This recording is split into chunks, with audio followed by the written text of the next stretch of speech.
வந்து பார்த்தா காரி மூஞ்சி எடுத்து போன போல இருக்கு. துப்பிடுவாங்க. உண்மையை தியேட்டர்ல நிறைய பேர் துப்பிருப்பாங்கன்னு நினைக்கிறேன். டைரக்ஷன் சூப்பரா இருக்குங்க. இந்த காலத்துக்கு ஏற்ற படம் எடுத்திருக்கிறாங்க. அதாவது இப்போ இந்த எலெக்ஷன் டைம் வர வருது.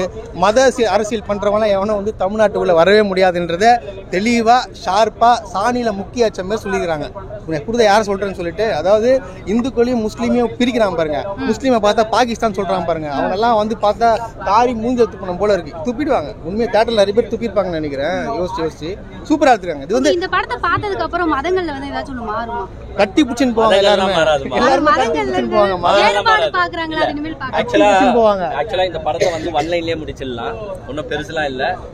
ஆடியோ லான்ச்ல வந்து உங்களுக்கு ஐஸ்வர்யா ரஜினிகாந்த் வந்து ஃபீல் பண்ணி சென்டிமெண்டலா பேசிருப்பாங்க. My father is not a Sanghi அப்படின்னு சொல்லியிருப்பாங்க. உண்மையிலே இந்த படத்தை பார்த்தாலே நம்மளுக்கு தெளிவா தெரிஞ்சிடும். 1000% Rajinikanth is not a Sanghi at all அப்படின்றத இந்த படத்துல தெளிவா காட்டியிருக்காங்க. சூப்பரா எடுத்திருக்காங்க. படத்துல இந்தியால வந்து இந்த இந்து கிறிஸ்டின் முஸ்லீம் அப்படின்ற பாகுபாடை யாரும் பார்க்க கூடாது அப்படின்றத ரஜினிகாந்த் சார் தெளிவா சொல்லியிருக்காரு. அதே மாதிரி மூட நம்பிக்கைகள், நம்ம ஊர்ல மூட நம்பிக்கைகள் ரொம்பவே ஜாஸ்தி. இந்த படத்துல அழகா ஒரு சீன் காட்டியிருப்பாங்க. டைலாக்ஸ் எல்லாம் சூப்பரா இருக்கு. என்ன அந்த சீன்னா, ஒரு பாப்பா உடம்பு சரியில்லாம ஒரு கோயிலுக்கு கூட்டு போவாங்க.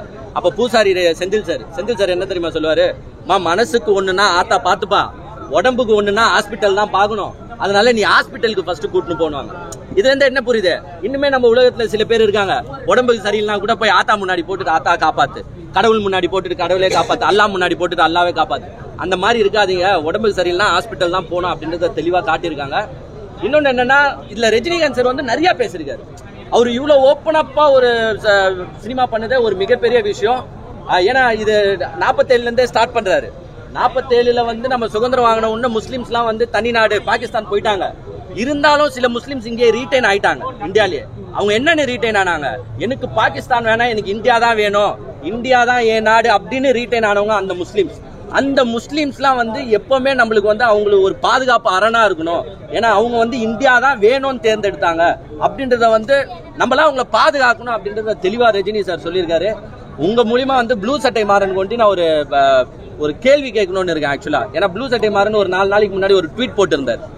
என்ன ட்வீட் போட்டிருந்தாருன்னா, இதுல ஒரு டைலாக் வரும். ரஜினி சார் ஒரு டைலாக் பேசியிருப்பாரு, விளையாட்டுல ஏன் மதத்தை கலக்குறீங்க அப்படின்ற ஒரு டைலாக் வரும். ப்ளூ சட்டை மாறன் அதை ட்வீட்டா போட்டுட்டு, கிரிக்கெட் கிரவுண்ட்ல ஜெய் ஸ்ரீராம்னு கத்திட்டு இருந்தாங்களே, அப்ப நீங்க எங்க போனீங்க அப்படின்றத கேட்டிருக்காரு. எல்லாத்துக்கும் குரல் கொடுக்கணும் ரஜினி சார்ன்றது அவசியம் கிடையாது. அதெல்லாம் வந்து பொலிட்டிஷியன்ஸ் பாத்துப்பாங்க. ரஜினி சார் சைன் ஆன ஃபீல்ட் என்ன, சினிமா இண்டஸ்ட்ரி.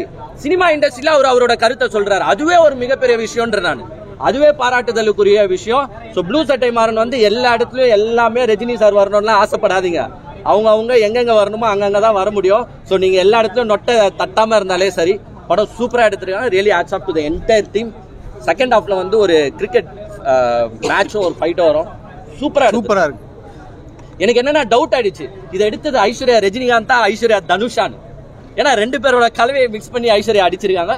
சூப்பரா படம் எடுத்திருக்காங்க. Hats off to the entire team. அதே மாதிரி திருவிழா நடக்கும் பாத்தீங்களா. திருவிழா நடந்தா பாத்தீங்கன்னா ஊர்ல இருந்து நம்ம சொந்தக்காரங்களா வருவாங்க. அதுக்கு நான் மதத்தை வழிபடுறது கிடையாது, எல்லாரும் ஒன்னா சேர்ந்து இருக்கிறதுக்காக தான். அந்த விஷயத்தையும் தெளிவா சொல்லியிருக்காங்க. சில விஷயம் ரொம்ப எமோஷனலாவே சொல்லியிருக்காங்க. திருவிழான்றது வந்து நம்ம கடவுளுக்கோ தெய்வத்துக்கோ பண்றது கிடையாது, நமக்காக. திருவிழான்றது நம்ம ஒரு என்ஜாய்மெண்ட்டுக்கு நம்ம எல்லாம் ஒன்னா கூடணும்ன்றதுக்காக தான் பண்ணுறது.